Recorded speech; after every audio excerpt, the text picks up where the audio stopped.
இந்த ஒரு விஷயம் மட்டும் நம்ம வாழ்க்கையில இருந்ததுன்னா நம்மளோட வெற்றியை யாருனாலையும் தடுக்கவே முடியாதுங்க. அதுக்கான ஒரு சின்ன கதை பார்க்கலாம். ஒரு சின்ன கிராமத்துல முருகன் ஒரு சின்ன பையன் இருக்கான். அவங்க வீட்டுல ரொம்ப வறுமை. அவனால ஸ்கூலுக்கு எல்லாம் போக முடியல. அப்ப என்ன பண்றாங்கன்னா, பக்கத்துல இருந்த மொபைல் ஷாப்புக்கு வேலைக்கு போயிட்டு இருக்கான். அவனுக்கு மெக்கானிக்கல்ல இருந்த இன்ட்ரெஸ்ட்னால மொபைலை ரிப்பேர் பண்றது எப்படிங்கிற எல்லா டெக்னிக்கும், அந்த நுணுக்கங்கள் எல்லாத்தையும் ரொம்ப தெளிவா கத்துக்கிறான்.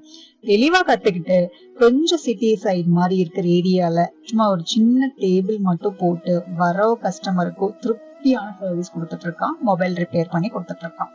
அப்போ ஒரு நாள் ஒரு காலேஜ் ஸ்டூடெண்ட் மொபைல் டிஸ்பிளே உடைஞ்ச மொபைலை கொடுத்து, ஆனா அதை ரெடி பண்ணி கொடுங்க அப்படின்னு கேக்குறான்.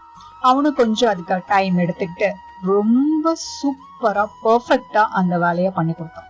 அந்த காலேஜ் ஸ்டூடெண்ட் அவர்ல ரொம்ப இம்ப்ரெஸ் ஆகி, ஆனா செம்மையா பண்ணிருக்கீங்கண்ணா, இந்த மாதிரி யாருமே பண்ண முடியாது அப்படின்னு சொல்லி அவனை என்கரேஜ் பண்ணி அந்த ஒர்க்கை ஒரு வீடியோ எடுத்து அவனோட பேஜ்ல அப்லோட் பண்றான்.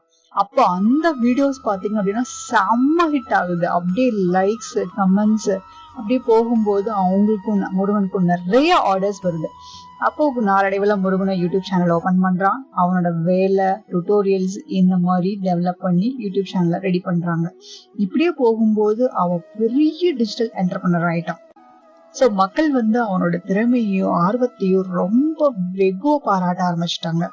சோ இதுல நம்ம பாக்குற ஒரே ஒரு விஷயம், முருகன் அவன் மேல கொண்ட நம்பிக்கை மட்டும்தான் அவனை இவ்வளோ பெரிய டிஜிட்டல் என்டர்பிரனரா உருவாக்கி இருக்கு, இந்த உலகத்துக்கும் அடையாளம் காட்டியிருக்கு.